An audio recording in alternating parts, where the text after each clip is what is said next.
Baper, bincang bareng Petra. Bincang-bincang bersama Petra dan narasumber yang tentunya akan memberikan inspirasi. Ya, saudara-saudara, kita bertemu lagi khususnya dalam bincang kita pada hari ini, khususnya di rumah saya. Dan hari ini satu narasumber, dan ini menjadi satu jawaban bagi kita semua di era milenial pastinya. Dan bersama saya Pastor Christopher Tapiheru. Saya panggil dia Ade Bung. Halo. Bagaimana Ade? Baik kah? Puji Tuhan sehat. Aduh, senang Chris bisa komunikasi lagi sama kamu. Kita waktu itu kapan ya komunikasi itu? 2017 kali. 2017 ya. Udah lumayan lah, berapa tahun lalu? 4 tahun yang lalu ya. Dengan perubahannya lu agak gemukan dikit kelihatannya. Oh gitu ya. Agak gemukan dikit. Kirain agak kurusan. Biasa orang lihat saya kok kurusan gitu. Mungkin dari sana udah begitu ya Chris ya. Ya. Waduh Chris, ini senang nih Chris. Jadi semua yang mengikuti acara Baper ini kita bincang bareng Petra. Ya, jadi ini perlu tahu dulu nih. Sebenarnya ada satu cerita sih Chris sebelumnya ini perlu ya nostalgia dengan almarhum. Ya. Papamu ya, papa ya. Iya, papa. Waktu gue khotbah di GBI Ebenezer, papa masih pegang di sana Chris. Iya. Selesai khotbah habis gue turun nih. Tiba-tiba dia peluk gua. Papa nih. Bung, Nyong, lu dari Rote ya? Iya, dari Rote Kupang. Panggil dia iya, baru ngobrol nyambung sama dia. Nyambung ngobrol sama mamamu juga tuh. Iya. Udah yang mama Rote apa? Mama Jawa Manado. Papa Ambon Rote. Ambon Rote. Nah, udah ngomong deh nyambung connect lah. Tapi karena waktunya singkat, terbatas, udah. Terus sekian lama kemudian baru muncul lagi GBI Ebenezer dan baru ketemu Pak Amos Hosea kan. Iya, Mas. Baru gue tahu bahwa itu bapak lo.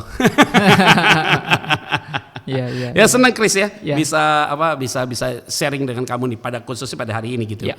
Oke Chris, ini kan kita tahu ya di kondisi kita hari-hari ini bahwa ada satu perbedaan antara generasi yang bisa dikatakan bahwa generasi di usia 40 tahun ke atas gitu dengan usia di bawah 40 tahun ke bawah, sehingga dalam gimmick rohaninya juga pasti berbeda gitu. Betul, loh. Sehingga kita tahu bahwa ini kondisi yang terjadi di Indonesia itu memang nanti tahun 2024 juga kaum milenial itu adalah pemilih paling banyak. Mayoritas banget. Dan kita tahu bahwa kalau firman Tuhan bilang bahwa generasi-generasi muda akan dipenuhi oleh roh, mereka akan hidup dalam track ya Tuhan, dan kemudian mereka akan memberikan impact yang luar biasa gitu ya. Nah, ternyata omongan kita di 2017 itu makin lama makin kesini baru kita udah mulai memahami nih, yang Adek. Jadi begini. Adek kan masuk dalam area itu, area milenial, dalam packaging lo dan segala macam, ya kan? Dan itu bisa menjawab kebutuhan yang ada di lapangan gitu loh. Nah, seorang Christopher nih. Nah, ini kan pasti juga orang harus perlu tahu kan Chris ya. Nah, pastikan juga ya wajarlah ada haters, ada juga yang suka sama lo. Udah di mana-mana begitulah namanya di media sosial. Ya nggak? Ada yang serang lah ini segala macam. Nah, seorang Christopher yang perlu mereka tahu adalah kesaksian hidup lu pertama kali lu mengenal Tuhan tuh kapan, Bos? Perjumpaan sama Tuhan itu di 2008. Waktu itu KKR yang khotbah Om Riza. Solid. Kalau dia mana si Akang. Jadi beliau khotbah, terus saya kan jadi jemaat aja gitu. Di mana tuh? Pelayanan dia Ebenezer. Ebenezer. Tapi yang hari Rabu, yang tengah minggu. Tengah minggu. Ya, dulu tante siapa yang ngurus ya? Om Riza khotbah, terus altar call habis itu. Khotbahnya biasa saya masih saya bilangnya pelayanan kan ya anak pendeta saya pelayanan dari kecil ya.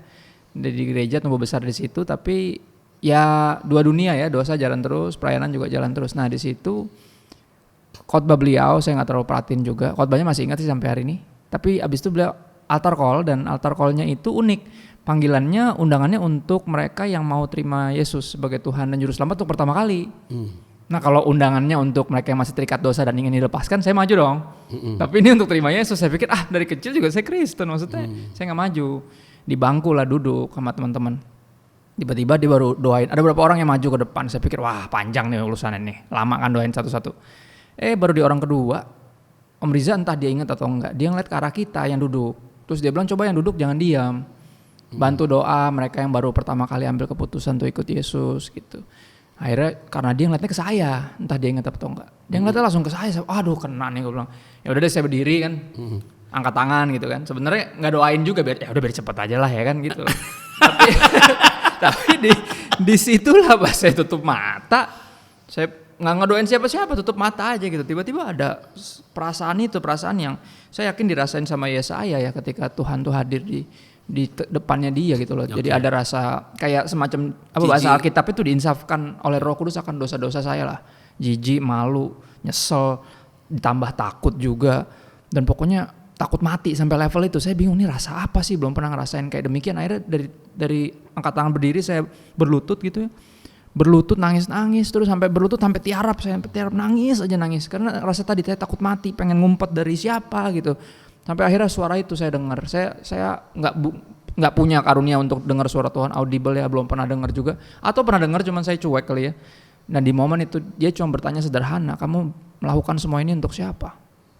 Ini dari situ kan, dari sebelum itu saya udah pelayanan ya, melakukan semuanya secara agamawi ya, karena anak pendeta mesti pelayanan di segala bidang dan pencitraan juga. Dan tapi di situ dia nanya, selama ini kamu bikin nih yang semua ini buat siapa?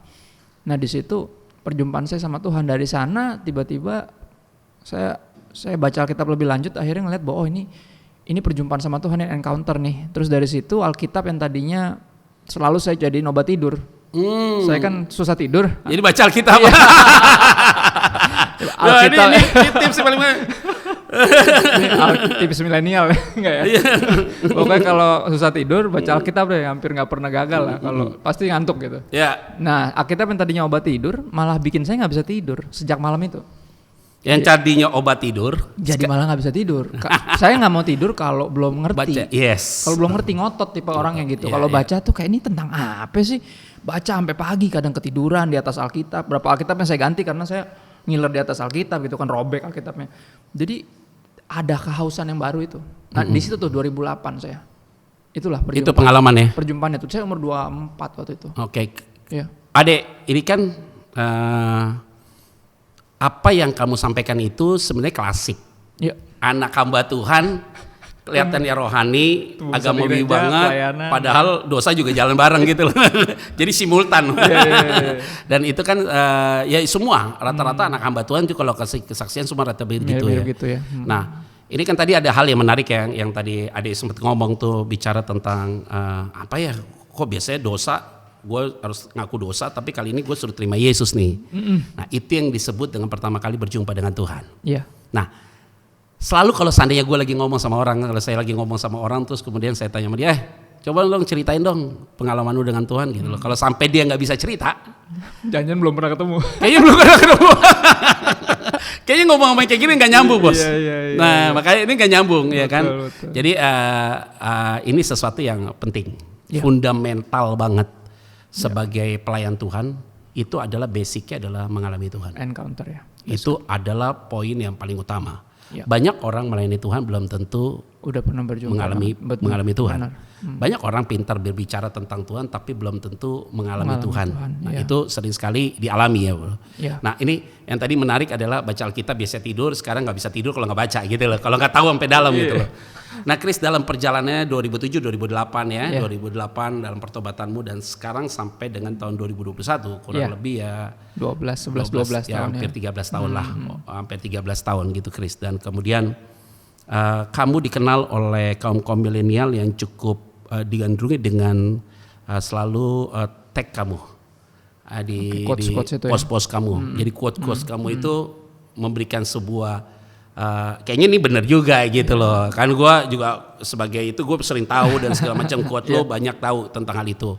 Dan juga banyak orang yang bertanya sama saya begitu. Nah gue bilang hal itu baik sekali untuk kita dapat mengerti tentang hal-hal itu ya. Chris, dengan kondisi yang kamu sampaikan begitu, ada nggak yang kamu rasakan di dalam perjalanan pelayananmu, serangan yang begitu luar biasa dengan kondisi? Iya, serangan justru yang menyakitkan dan mengagetkan datangnya dari pihak-pihak yang justru dari dalam sebenarnya. Rata-rata beberapa yang akun-akun satir yang nyerang saya gitu, kalau boleh pakai istilah itu ya, adminnya itu mantan-mantan muridnya papa. Rata-rata di sekolah Alkitab. Nah, itu biasa lulusan itu loh, orang-orang yang justru saya pikir mestinya backup saya kan nggak sekolah ya, saya kan emang backgroundnya full sekuler, nggak ambil sekolah teologi sedikit pun kan, jadi belajarnya otodidak, didampingi papa, dan kagetnya serangan justru saya udah bersiap dari luar sebenarnya, ya belajar apologetics untuk kalau teman-teman yang dari kaum yang ini ngomong ini nyerang ini, saya udah siap semua, yang dalam saya nggak siap, saya kaget. Saya kaget. Jadi, dari situ ya? Jadi mereka mengkritisi menurut saya hal yang nggak perlu. Kok diserang apanya ya? Maksudnya pandangan saya ini ortodoks masuk kategorinya walaupun penyampaiannya kontemporer gitu. Kenapa diserang? Saya kaget. Itu yang bikin saya lebih syok karena saya nggak siap diserang dari dalam. Memang musuh yang paling besar adalah dari dalam sebenarnya. Saya siapnya dari luar udah siap banget nih, udah siap tempur pakai baju apot. Yang nusuk dari belakang. Kaget aja gitu, dan akhirnya mendapati ngobrol sama teman-teman, ada yang coba ngobrol, didapati ini kayaknya ini adik kelas gue nih di Tamburan. Hah? Serius? Iya, ini murid apa juga kata dia. Ya ampun. Wah, itu sih yang paling sedih sih. Nah, itu memang sih di dalam dunia persilatan ini. Iya enggak? Dalam dunia pelayanan ini memang gue udah jalan hampir almost ya mungkin 25 tahun ya. Wow. Jadi tahun 1997, 1998, 1997 lah gitu ya. Wow. Jadi memang tidak mudah kalau seandainya kita bicara bahwa kebenaran itu disampaikan, tetapi memang perlu juga sih ya dalam kondisi, saya selalu bilang begini Chris, sama orang-orang di anak-anak muda ya, maksudnya yang ada di area panggung, kalau ada waktu ya belajar. Sekolah. Ya. Kan waktu itu gue sempat ngomong sama lu 2017, benar, member dari masalah itu. Ya. Belajar, kenapa saya bilang belajar? Karena gini loh, makin banyak orang yang menjadi follower kamu, itu tanggung jawabnya makin besar bos. Tanggung jawabnya makin besar, dan seperti gue kayak ada di mimbar gitu benar. Ribuan orang gue harus berbicara. Gini loh, kalau orang sekuler, pikiran gue gini, orang sekuler dia cooking-nya bagus, masaknya oke, segala macam, pasti dia akan dalami supaya orang rasakan makanan itu taste enak gitu loh. Dan gue rasa bahwa kita harus ada expert di bagian itu, dan kemudian kita harus menggalinya perlahan-lahan, dan kemudian kita tahu konteks, kita tahu latar belakang, supaya ketika penyajian itu di atas mimbar bertanggung jawab, tidak bertanggung jawab, tetapi tidak membuat orang jadi confused gitu loh. Betul. Tapi saya lihat dari beberapa hal yang kamu lakukan itu ada satu perubahan-perubahan saya lihat dalam diri kamu. Pengenalan kamu dengan Tuhan, terus kemudian pengertian kamu tentang firman lewat sebuah tanda kutip ya.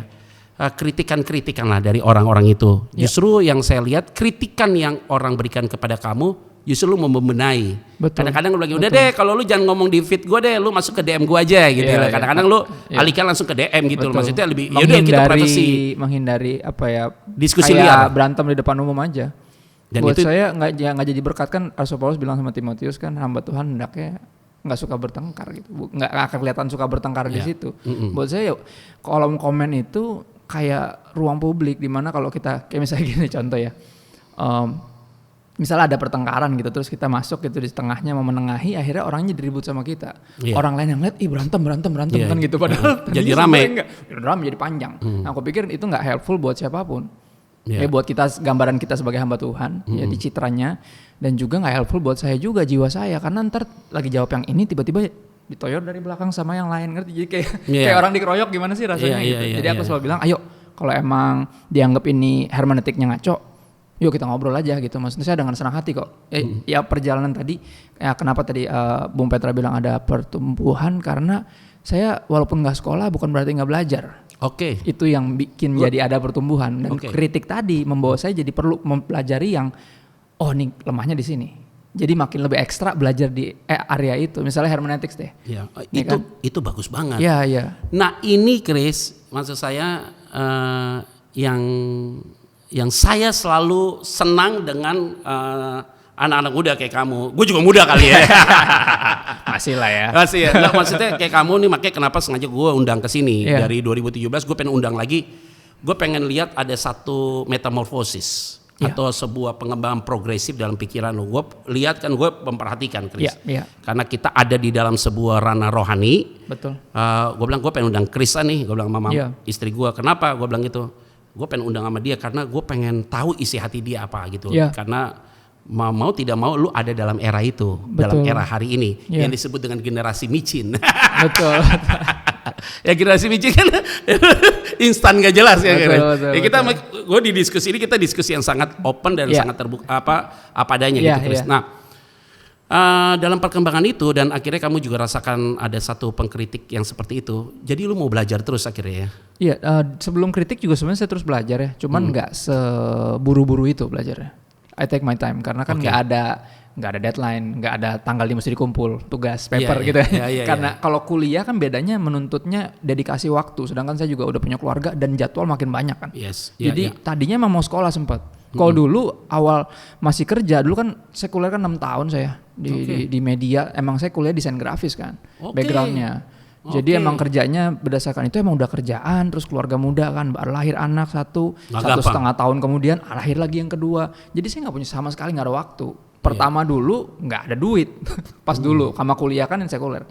Berikutnya udah ada duitnya, nggak ada waktunya. Akhirnya makin kesini, ya tadi tapi tetap baca, tetap belajar, tetap apa. Cuma karena serangan tadi, saya jadi memfokuskan di apa ya, di mata kuliah tertentu karena diserangnya di situ. Jadi itu jadi lebih extra effort aja di bagian itu. Karena kan ya kayak kuliah kan mata kuliahnya banyak ya. Maksudnya kalau teologi itu kan bidangnya banyak, belum kalau ntar udah S2 atau S3.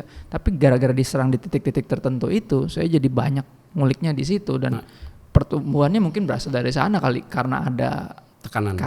Ya somehow kayak tekanan itu. Dan itu bersyukur banget karena ada tekanan ya, itu. Benar. Jadi setuju, memang menghindari zona nyaman. Sistem hermeneutik. Nah, yang paling bahaya memang yang kamu tuh udah ada dalam posisi kesadaran itu. Nah, yang paling bahaya adalah orang-orang yang seperti kamu, maksudnya anak-anak muda yang seperti kamu yang sentuh ke area milenial, Chris, yang tidak punya kesadaran itu. Karena dia udah dipercayakan dalam pelayanan, zonanya terlalu aman, sehingganya dia tidak mau mempelajari. Jadi kalau bahasa karismatiknya ngandelin urapan. Iya. Ya gitu ya. Tuhan berbicara. Hati-hati ya. Apa kata Ron ya? Oke, gue nggak ada masalah. Kita juga gini loh. Kita itu pasti ketika bertobat kita memiliki jiwa karismatik pasti. Artinya ada roh yang bergebu-gebu itu ada. Tapi juga ada jiwa injili yang selalu ingin memberitakan Injil. Tetapi juga kita menjadi reform terhadap pengajaran yang kuat, yang fundamental. Itu sih wajar-wajar. Itu sangat oke lah, jangan bilang roh itu tidak ada. Roh itu pasti ada di dalam tubuh kita. Maksudnya dalam diri kita supaya kita dapat sebuah anointing ya. Nah, Chris, banyak anak-anak muda, maksudnya generasi-generasi seperti kamu yang ada tampil di sebuah stage rohani gitu loh, panggung rohani atau gitu. Sering sekali yang saya lihat, gue sering pantau ya, Chris ya. Gue pantau nih, gue coba lihat nih. Ini orang kalau dia belajar dikit jadi bagus nih, dipoles dikit setidaknya benar ya, self study-nya harus ada. Ya harus, itu wajib, apalagi nggak sekolah. Itu yang kan? Banyak yang nggak mau ikut. Bener, sayang banget padahal. Jadi ngandelin cuma sekedar urapan doang. Susah. That's it. Ya Dahama tadi hype-nya aja, karena one day kan yang sekarang naik misalnya saya. One day kan orang juga udah nggak tahu, generasi berikutnya pasti ntar ada lagi tokohnya. Benar. Cuman ya tadi gimana caranya kita bertumbuh, bukan cuma sekedar tambah tua tapi tambah dewasa. Dan dalam pelajaran tadi nggak sekolah bukan berarti nggak belajar, itu prinsip saya. Karena saya dapat dari papa. Dia selalu bilang nggak masalah nggak sekolah nggak ada waktunya, tapi jangan sampai nggak belajar. Ini saya kasih tau dulu nih, papanya Christopher almarhum dosen teologi ya gitu loh. 41 tahun ya. Iya 41 tahun yang ada di dalam ranah teologi maksudnya di ranah seminari lah. Nah Chris, menarik ya Chris ya. Bukan berarti nggak sekolah, bukan berarti nggak belajar gitu loh. Dan pentingnya adalah masalah belajarnya gitu loh. Sekolah itu kan institusi kan, kita bicara. Yang paling penting self study-nya dia makin kuat gitu loh. Banyak juga orang yang masuk seminari tidak di-upgrade juga gitu. Cuma ngerjain tugas ya.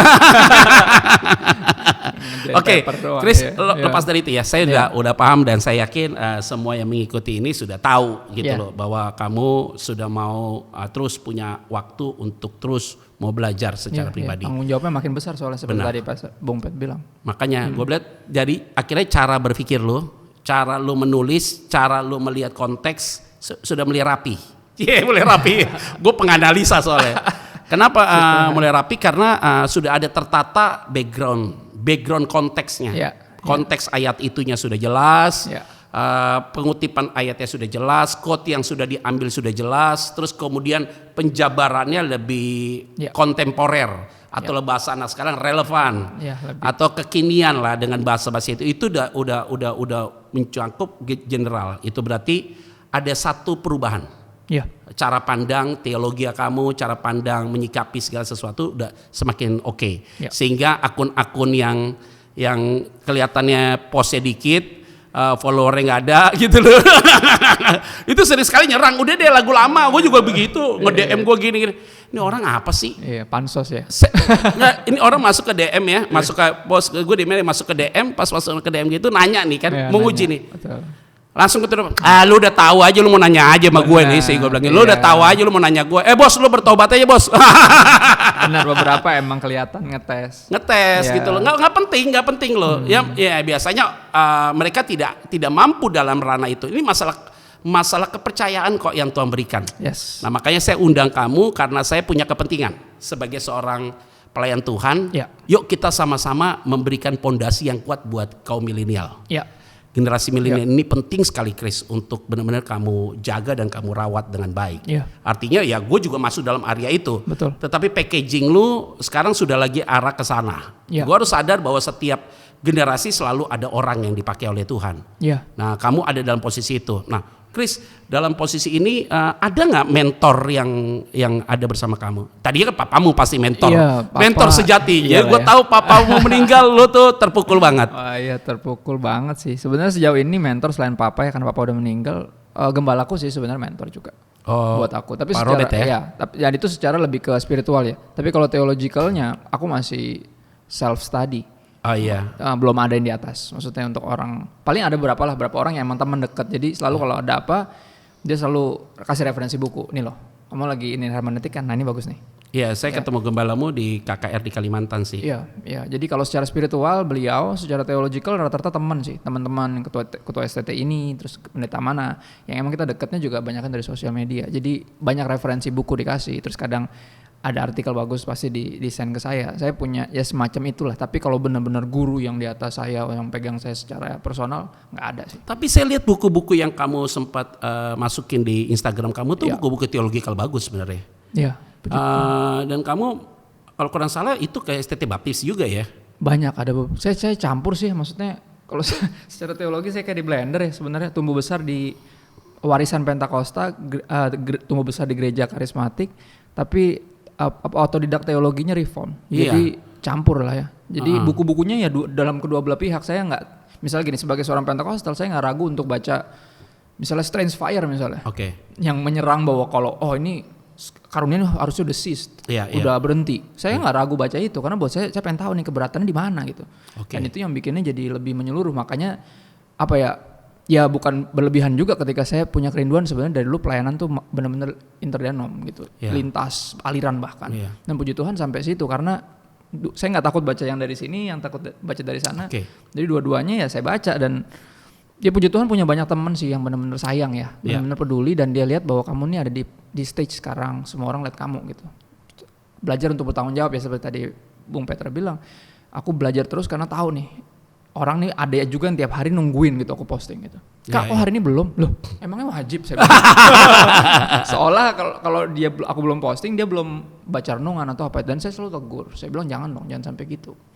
Makanya saya coba gandeng juga lembaga Alkitab Indonesia kan tiap hari kan ada pembacaan satu hari selama setahun. Saya pasti repost. Jadi biar orang tuh nggak patokannya ke postingan saya, patokannya ke pembacaan Alkitab tiap hari yang ayatnya aja gitu kita baca sendiri gitu loh. Karena kalau nggak didikte kan bahaya juga kalau ntar saya kasarnya nih anggap ya saya misalnya ngaco semua rame-rame kan. Itu yang paling dihindari kan sebenarnya. Makanya waktu kemarin saya undang kamu ke acara ini, acara baper ini di rumah saya ini, ya memang gue pengen jembatani sih Chris. Jembatani bahwa supaya orang terbuka lah. Mungkin podcast yang jarang ini, gue jarang nanya begini. Mungkin lu ketemu dengan host yang lain mungkin tidak seperti gue, Cailah. Ya maksudnya gue lebih kepada hal-hal yang gue harus ungkap supaya mereka melihat lihat gini. Oh udah paham gue gitu loh, udah paham. Jadi akhirnya mereka udah tahu, udah ngerti nih. Nah ini perlu ya Chris, ini gue juga perlu intro sedikit ya. Gue ini lulusan Injili. Oh mantap. S1, S2, S3 gue. Gue anak sekolah banget gitu loh. Bener-bener gue di asrama 5 tahun 8 bulan, terus kemudian S2 gue ambil 2 gelar, MDiv, MTH, terus kemudian gue doktor gue juga ambil di bagian theological. Lucunya gini, gue lulus sekolah Injili, pemahaman gue Reform, pelayanan gue di karismatik dan Pentakosta. Unik ya. Terus ketika gue berdiri di mimbarnya orang Protestan, gue seperti orang Protestan, di mimbarnya karismatik, gue seperti orang karismatik. Jadi gue ada di posisi itu ya belajar dari Paulus. Betul, 1 Korintus 9. Jadi itu yang saya berpikir bahwa tujuannya adalah yang kamu lakukan hari ini sudah areanya ke sana. Bedanya gue lewat sebuah studi formal. Betul. Studi formal yang dibarengi dengan self study gue. Nah kalau lu kan self study karena lu dipanggil karena udah masuk dalam pernikahan dong. Betul. Nah ini ada sesuatu yang berbeda nih Chris. Nah tetapi itu poinnya jadi bas. Nah ada bagian-bagian tertentu yang saya lihat bahwa ada satu perubahan-perubahan yang cukup oke dengan apa yang terjadi dalam diri kamu. Nah ini gue lihat ya hasil kepo gue nih. Coba ya kita lihat dulu ya tayangan Chris. Dimunculin. Ini nih diundang nih Lembaga Alkitab Indonesia. No, bukan yang ini. Lembaga Alkitab Indonesia. Nah, ini gue paling baru nih. Gue update bos. Luar biasa ya. Jadi ini diundang Chris supaya mereka tahu nih ya saudara-saudara, Chris ini diangkat dijadikan duta. Iya, ini duta Alkitab khusus. Kali kedua nih. Kali yang kedua. Yang pertama duta Alkitab.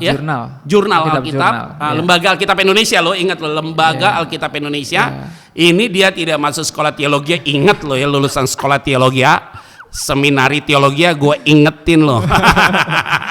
Dia self study tapi dipercayakan oleh Lembaga Alkitab Indonesia dalam jurnal, makanya selalu di post tuh. Ayo baca hari ini ada berapa kitab. Itu kan sebagai satu untuk sampaikan ya kepada follower untuk yuk ikutin yuk tertib baca. Setahun yuk bareng gue yuk gitu. Kelar kok pokoknya kan setahun gitu. Lo selesai nih. Itu 2019. Jadi Alkitab jurnal itu Alkitab yang sisinya itu kosong. Buat catat.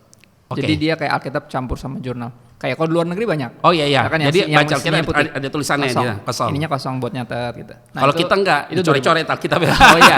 Iya. Jadi itu 2019. Nah ini paling baru. Nah ini yang paling baru. Ya, jadi mereka akan merilis Alkitab Parenting.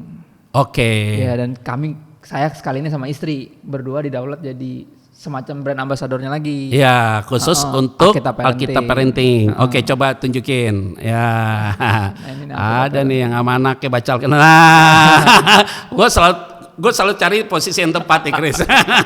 Ini Chris, istri ini namanya saya? Lovelia. Kalau kurang salah ini adenya Chandra. Itu adenya. Randy tuh Randy. Ini kakaknya berarti. Oh ya, waktu saya di Ebenezer. Itu yang gue di atas tuh jadi narasumber. Dia youth pastornya. Dia youth pastornya di situ. Jadi Randy ini adiknya dia. Adiknya istriku. Nah Randy juga semacam kayak aku bilang anak rohani tapi juga adik rohani, bukan cuman adik ipar. Jadi dia itu sampai ke sini ngambil teologi juga sebenarnya dari Bible study yang saya bikin dulu pas saya bertobat, nggak lama 2008 saya bertobat tuh, 2009 bikin pendalaman Alkitab. Salah satu di dalamnya tentunya ada, waktu itu masih pacar saya, istri saya. Sekarang masih pacar juga sih, cuman tambah jadi istri. Ya kan? Terus ada Randy. Nah Randy di sana bertumbuh tuh, bertemu Tuhan juga di pendalaman Alkitab yang saya buat. Nah dari sana dia ambil jalur sekolah lagi kan, sekolah teologi lagi.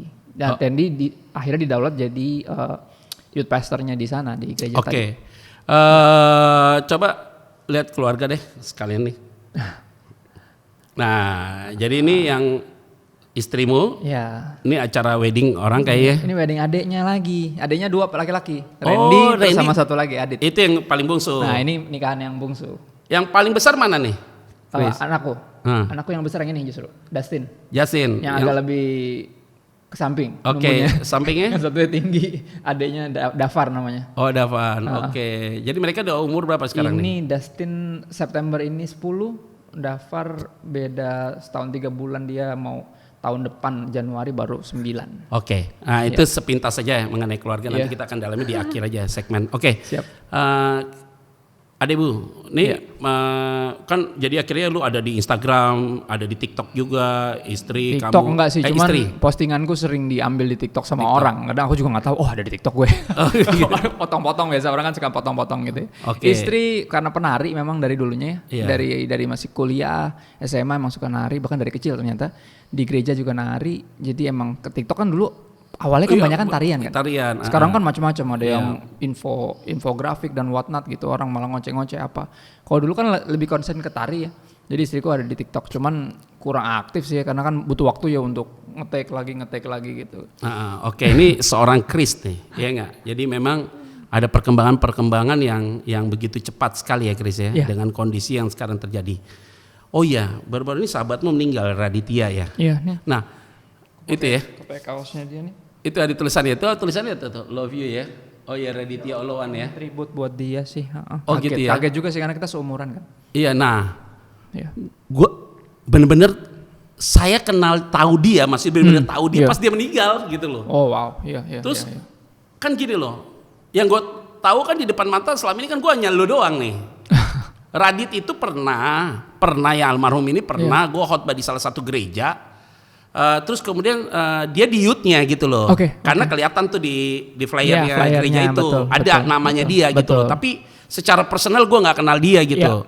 Nah tiba-tiba pas dia meninggal, kemudian akhirnya jadi viral banget karena ya satu istrinya seorang public figure, artis juga. Terus kemudian ternyata banyak juga teman-teman gue yang agamanya beda gitu, yang agamanya Muslim apa agama yang beda gitu ya.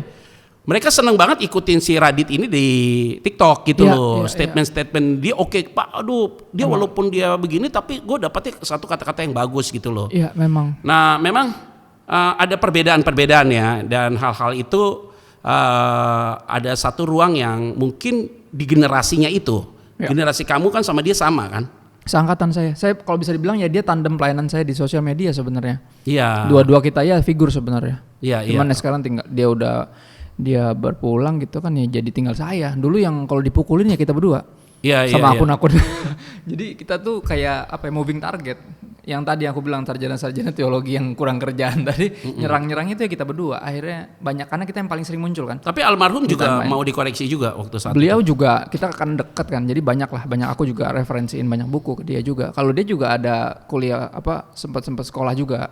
Ambil gitu kayak misalnya Karis atau apa gitu, dia sempat ngambil yang gitu-gitu yang Bible courses kayak gitulah dibanding saya. Kalau saya pure nggak ada, kalau dia sempat ngambil apa gitu. Dan sama sih karena seumuran, terus juga paling banyak di sosial media juga dan paling banyak diserang, kita jadi dekat karena teman seperjuangan lah saya bilang dia ya. Iya, di ranah media sosial jadi itu. Jadi kaget sih ketika dia dipanggil, saya dan lebih kaget lagi adalah berarti emang impact yang kita lakukan ini ternyata besar. Kelihatan orang kan dampaknya ketika dia udah nggak ada justru. Pas dia nggak ada, pas dia absen gitu langsung kayak bolongnya gede. Akhirnya baru kita lihat, oh ya itu dampaknya gitu.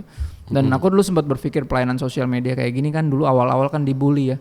Karena dianggap pendeta IG apaan sih, dunia maya. Seolah nggak nyata gitu. Tapi akhirnya kita sampai di momen kayak gini, bahkan pandemi di mana semuanya justru jadi online.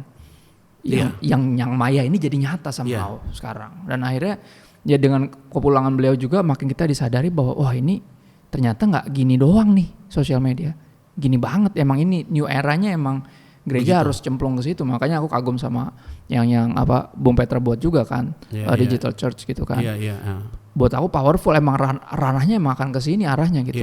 Karena mau tidak mau sekarang media ini kita online gini yang tanpa disadari ya.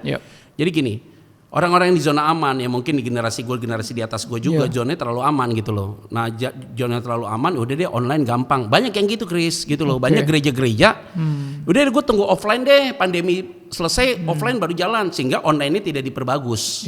Online ini tidak dibuat yang kuat, bukan diperbagus sih, tidak dibuat kuat gitu loh.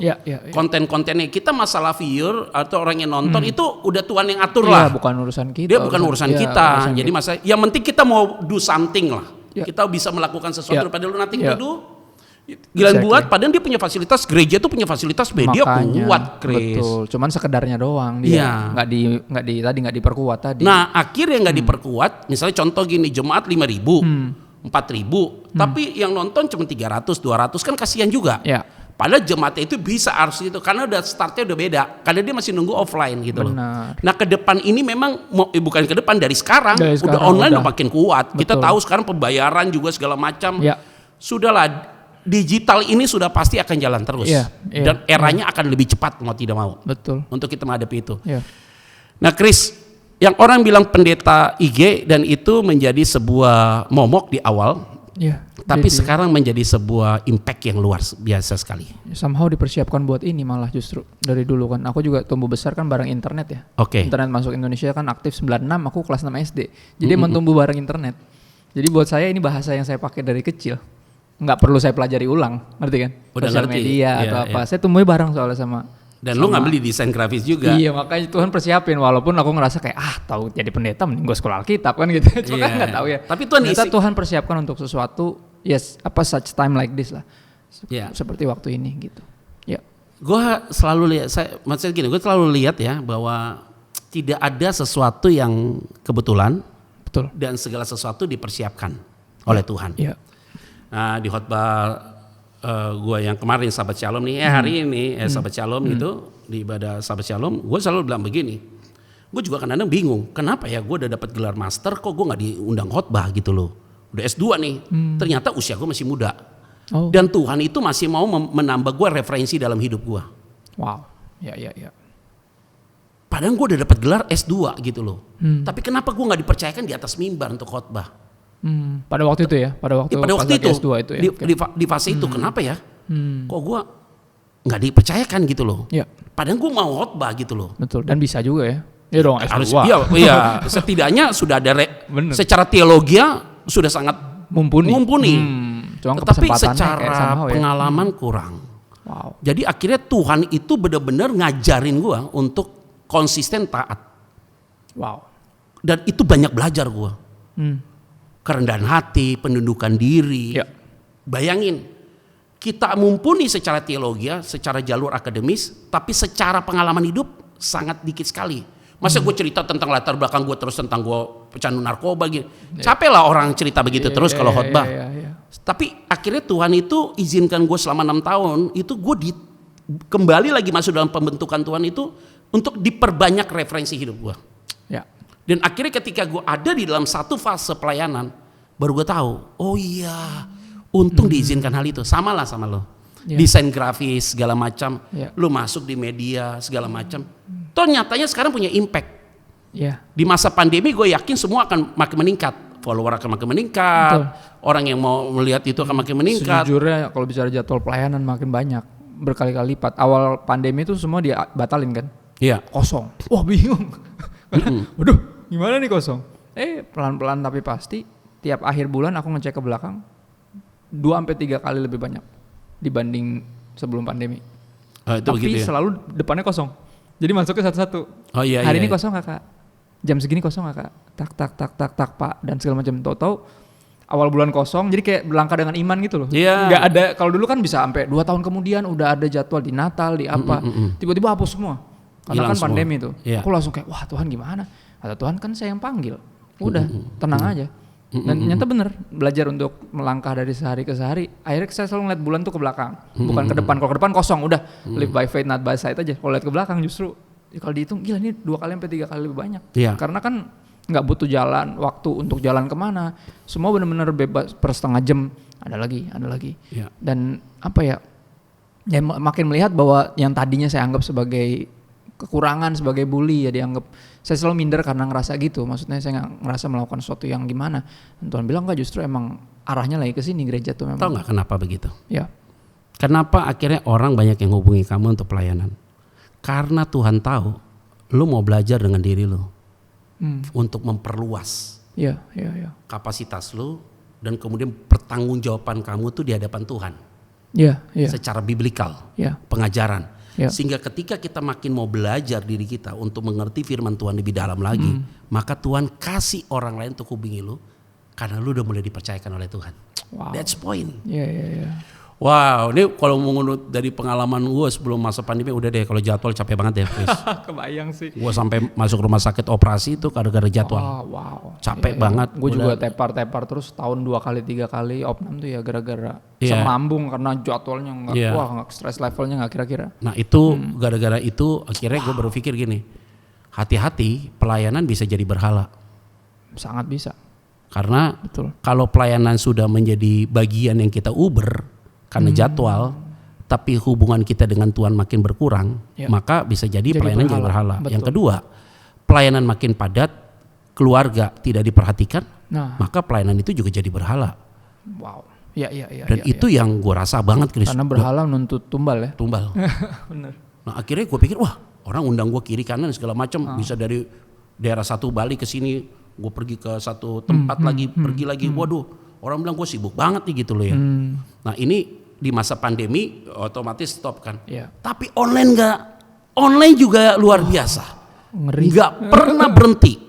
Dan ini luar biasa ya, sampai hari ini ya, Iya. jadwal sampai bulan Agustus September Iya. ini masih tetap terisi terus, Betul, ada aja tiap betul. minggu. Iya. Gue sekarang minggu aja 1 minggu bisa 4 kali 5 kali, belum yang online dan segala macam. Betul. Tapi pikir-pikir yang penting harus ada waktu dengan keluarga. Betul, setuju. Nah ini yang menurut saya nih kita harus juga dapat posisi itu, Kri. Iya. Ini yang perlu saya sampaikan ke kamu karena pengalaman itu yang perlu gue sharingkan dengan kamu bahwa ketika kita semakin dipercayakan oleh Tuhan harus perhatikan itu benar-benar. Iya. Ada waktu dengan keluarga, ada me time juga, waktu kita sendiri dengan Tuhan. Iya. Maksudnya itu gue juga ada satu waktu gue bilang sama istri gue, gue mau pergi ke satu tempat gue mau sendiri gitu loh. Ada waktu gue mau berdiam diri, gue koreksi dulu apa dengan keluarga, dengan pelayanan gue gitu loh. Ada waktu gitu gue pergi deh satu tempat, gue diam sendiri gitu. Ada saat begitu. Iya. Itu yang kayak gitu-gitu tolong udah mulai dibagi-bagi. Karena bagi saya berkat itu datang dari tempat yang lain. Betul. Orang bilang gini, Pak, lu kalau nggak pelayan nggak dapat berkat. Salah, karena gue hidup bukan dari berkat pelayanan. Betul. Maksudnya bukan dari makan dari uang pelayanan, bukan. Iya. Gue hidup dari Tuhan. Bener. Tapi kalau gue melayani dapat berkat, itu impact. Betul. Karena kalau gue nggak melayani, Tuhan juga tetap kasih gue berkat. Benar. Ada banyak cara lain Tuhan. Iya nggak, Chris? Iya. Oke, Chris. Ya. Ini kita lompat nih, Chris. Jadi gue udah ngomong nih masalah pribadi pengajaranmu dan segala macam. Ya. Dan akhirnya ini kan menjadi hal yang sangat penting sekali untuk kita bahas. Nah, ternyata nggak terasa, Chris. Kita udah mau masuk 1 jam nih ngomong. Ya. Seru ya. Berasa baru nih ngobrol-ngobrol aja gitu. Tuhan. Jadi sekarang kondisi yang terjadi setelah kamu self study ini, terus kemudian akun-akun itu masih ada menyerang nggak? Sejauh ini enggak ya, udah hampir nggak ada atau mungkin aku nggak tahu karena mereka Udah nggak ada, Bos. Karena mereka sering kali posting tapi nggak mention, jadi aku nggak tahu. Taunya dari orang lain biasanya. Ya. Tapi sekarang nggak rame lah. Mungkin semenjak jujur ya, semenjak pandemi, kayaknya kesatiran mereka berkurang karena orang lagi susah. Membayangin kan orang lagi susah, dipersulit. Postingan gitu kan mempersulit sebenarnya, mempersulit saya, ya dong. Lagi susah, jadi kayaknya nggak enak juga mau nyinyirin siapa tuh jadi kurang ngerti kan karena lagi enak susah lah, semua kan. Susah nih. gitu. Malas dah gue udah capek, gue aja susah gitu. Kasihan orang udah susah ditambah di tapi aku rasa seperti itu sih dari awal pandemi lah 1,5 tahunnya ya kurang lebih ya. Kurang lebih 1,5 Jadi tahun hampir. serangannya nggak banyak karena ya aku ngerasa mungkin pandemi kali ya. Tapi sekarang lu lebih pede nggak untuk menyampaikan satu statement saya dari setelah self study dan segala macam? Dari dulu emang nggak pede dalam artian pede kepada pengetahuan pribadi ya. Aku tetap percaya keberanian datangnya dari Tuhan ya. Yeah. Pada akhirnya ya saya posting kalau emang ini yang saya yakini gitu, yang saya belajar benar dan saya yakini dan Roh Kudus dorong untuk posting, itu yang saya posting.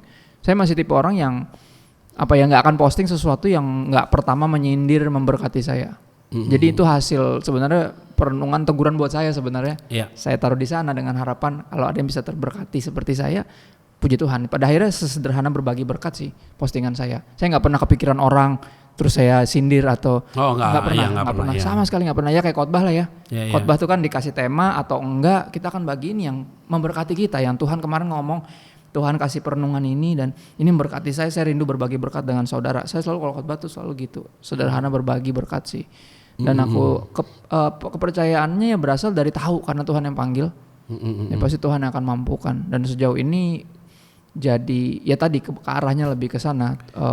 saya nggak akan bilang saya berani ya dalam artian ngeberani karena tadi, tapi karena udah mengalami Tuhan lebih banyak lah, bahkan dalam serangan-serangan, kritikan-kritikan demikian, saya bahkan lihat bahwa Tuhan lagi bawa saya untuk lebih intens untuk belajar gitu. Oke, ini bagus nggak terlalu santai gitu. Nah, karena di era kamu nih anak-anak muda dan segala macam nih penting ya. 1 Timotius mungkin kamu udah tahu, ayat 4, 1 Timotius 4 ayat 12. Ya. Ya, janganlah seorang gila gue udah pakai kacamata. Baru kelihatan umurnya pas pakai kacamata. Tadinya sih muda ya. Tiba-tiba baru begini. Jadi kelihatan tua gue. Mau kepala gocap pun ya. Menjelang ya. Janganlah seorang pun menganggap engkau rendah karena engkau muda. Jadilah teladan bagi orang-orang percaya dalam perkataanmu, dalam tingkah lakumu, dalam kasihmu, dalam kesetiaanmu, dan dalam kesucianmu. Nah ini kan bicara tentang jadi berkat di tengah-tengah orang percaya, kan gak sulit. Yang tadi lu bilang, serangan paling bahaya adalah dari dalam. Dari dalam justru yang paling karena sakit. kalau kita dari orang luar, orang nggak tahu firman, kita wah ini orang keren gitu loh ya. Tapi justru orang yang tahu firman, dia yang akan kulitin kita. Itu biasa gitu, itu standar lah. Makanya susah sekali itu jadi teladan di tengah-tengah orang percaya. Nah di dalam perkataanmu, tingkah lakumu dan kesetiaan itu kan bicara karakter building kan. Perbuatan ya. Karena bahkan ahli Taurat Farisi itu kan diserang sama Yesus bukan doktrin ya. Tapi mereka ngajarin tapi nggak dilakukan. Pada akhirnya teladan itu yang bikin karakter. Kita nggak direndahin ya. Ya lebih kepada karakter ketika building. Menghidupi apa yang kita ajarin sebenarnya. Nah, kan kita tahu ya Chris ya bahwa generasi muda ini suka yang apa adanya ya generasi itu, sekarang apa adanya, lu nggak perlu jaim gitu loh. Jadi pertanyaan-pertanyaan generasi milenial ini kadang-kadang ya membuat gua tuh, aduh ini luar biasa banget pertanyaan begini. Jadi memang kadang-kadang menguji Tuhan ada nggak sih? Kalau Tuhan ada seperti apa rasanya? Itu kan pertanyaan konyol bagi gue kan. Terus apakah berpenampilan dan segala macam? Nah ini yang akan gue bahas. Coba yuk segmen terakhir. Coba lihat bagian apa yang dari awal. Iya, Chris. Oke, lagi. Ya. Nah coba kembali lagi ke gambar yang pertama tadi. Oke. Chris, ini menjadi satu pertanyaan dalam diri saya ya. Gua nggak bilang orang lain, dari saya. Penampilanmu tuh terkesan sangat ya udah urakanlah apa ada aja gitu loh. Nah, ini apa yang menjadi latar belakang kamu, Chris? Latar belakang karena emang saya suka seni ya, sama suka musik.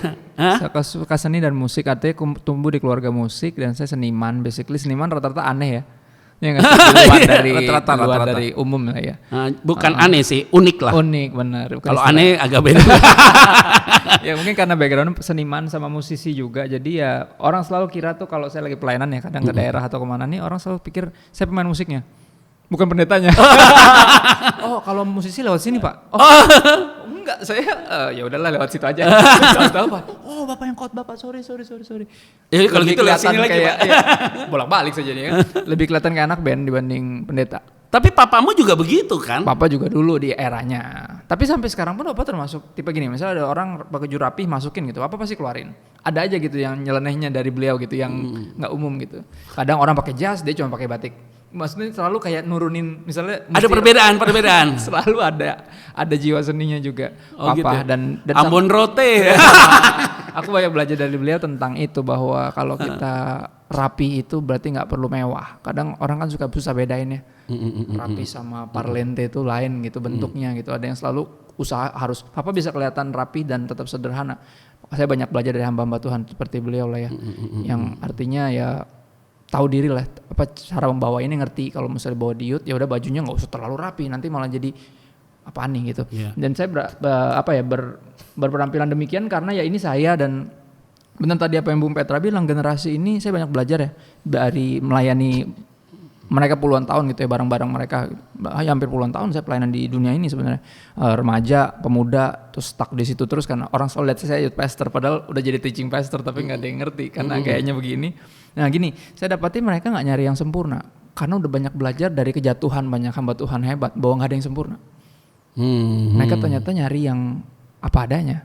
Makanya almarhum Raditya Oloan kan bawa movement itu menjadi utuh dan asli kan, menjadi apa adanya di dalam Tuhan, dan itu somehow itu lebih relate ke khususnya ya millennials dan bahkan yang ke bawah ya. Mereka tuh pengen nyari pendeta tuh yang kalau ngobrol sama khotbah orang yang sama. Oke. Gitu ya. Kadang kan suka gitu, kadang naik mimbar tuh ada persona terus jadi saudara pas yang ngobrol, pas ngobrol gini, pas di mimbar kayak nggak jadi dirinya. Mereka jadi bingung, ini yang bener yang mana maksudnya. Nah itu yang bikin, karena kan mereka selalu ngeliat gitu ya. Jadi mereka nyari yang gitu, yang ngobrol sama khotbah tuh bener-bener sama, kalau orang yang sama. Jadi gak lebih mudah dipercaya sebenarnya. Apalagi tadi hidupnya juga sekelilingnya, keluarganya harmonis, terus anak-anaknya juga benar-benar respect sama bapaknya dan saling mengasihi, dan pelayanannya juga ngerti kan. Jadi mereka selalu lihat itunya kan, lihat yang tadi tingkah laku, kesucian dan segala macam. Nah dan, ini Oke, Chris, jadi gue udah tangkap nih supaya orang juga pada tahu kenapa berpenampilan gini, karena memang tadi ada satu cerita kamu, papamu juga tampil sesuatu berbeda gitu loh. Dari orang yang seperti itu ya dia harus berbeda gitu. Kayak ada sesuatu yang unik aja lah. Dia banget lah pokoknya. Jadi turunannya ke kamu sih sebenarnya. Terus kemudian kakak adekmu apa kakakmu semua mereka aku paling tua di ruang publik ya. Adek yang dua adek paling bontot itu jadi penyanyi kan, jadi artis. Yang nomor 2 ada dari bawah aku juga ada di pelayanan juga. Jadi kita berempat ya. Ya mereka tuh rata-rata juga di nyanyi sekuler cukup berprestasi ya. Betul, penyanyi. Kita keluarga musik sih ya. Maksudnya orang Ambon kalau nggak bisa nyanyi masuk kategori penistaan kali ya. Nggak ada bercanda. Jadi ini jadi poinnya orang juga tahu nih bahwa apa yang kamu tampilkan adalah karena dibangun dari jiwa seni. Betul. Nah ini penting nih dari jiwa seni sehingga dibawa masuk di dalam area pelayanan. Nah sering sekali area pelayanan itu dimaknainya itu ya karena pikiran-pikiran konvensional. Betul. Nah ini kan yang sering sekali terjadi kan Chris. Memang kita kalau lagi belajar ilmu homiletika, ilmu khotbah itu sopan ada beberapa ada tiang khotbah tuh. Tiang khotbah salah satunya penampilan. Bagaimana kita menyampaikan dengan kuat dan segala macam tuh ada beberapa pandangan nih pastinya. Sebelum homiletika terjadi harus ada hermeneutik tuh. Ditafsirkan dulu, dibelah dulu, udah selesai, kemasannya udah oke, racikannya udah oke, baru kita homiletikanya. Nah, sistem khotbahnya. Nah, dengan penampilanmu ini kan supaya mereka tahu juga bahwa ada jiwa seni sebenarnya. Kalau gue dibuat kayak gini nggak cocok. Gitu. Basically sebenarnya tentang jadi diri sendiri sih. Kadang kan orang misalnya gini, orangnya nggak humoris tapi dia sosok bercanda. Akhirnya yang ketawa, garing. Yang ketawa bukan ngetawain jokesnya, ketawain dia. Kasian banget ya om kan gitu. Aku soalnya ada di situ ketika dulu ada yang coba ngelucu pas lagi zaman pemuda tuh, ada pengkhotbah yang temennya papa, aku tahu orangnya tuh kaku.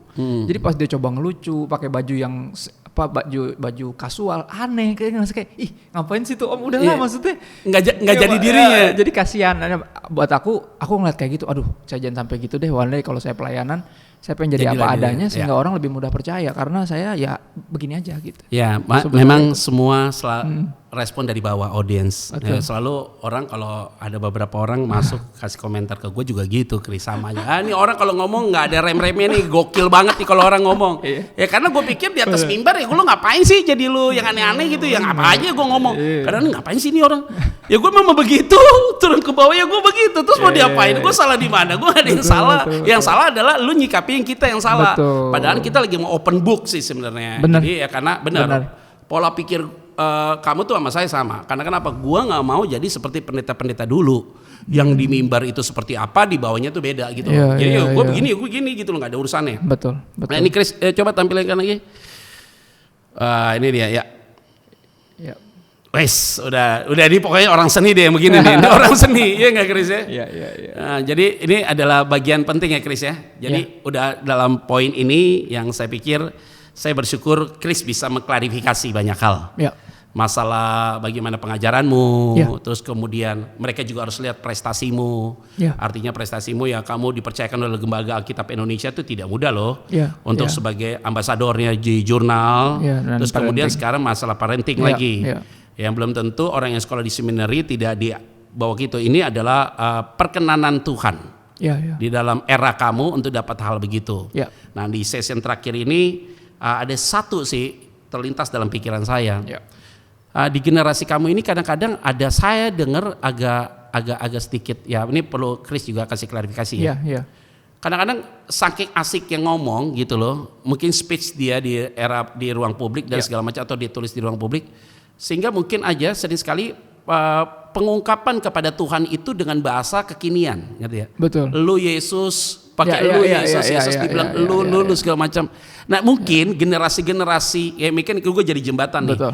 Nah kita ngomong begini kan lebih asik nih, gua lu nih. Betul. Nah ketika disematkan itu kata lu kepada Yesus itu yang menjadi orang itu rasa unrespect, tidak respect gitu loh. Lu kenapa jadi panggil Yesus lu gitu loh, kayak gini, bebas boleh, kekinian boleh, tapi harus ada nilai respectnya gitu loh. Nah karena lu gua itu lebih kepada hal yang sifatnya slang, bahasa-bahasa slang.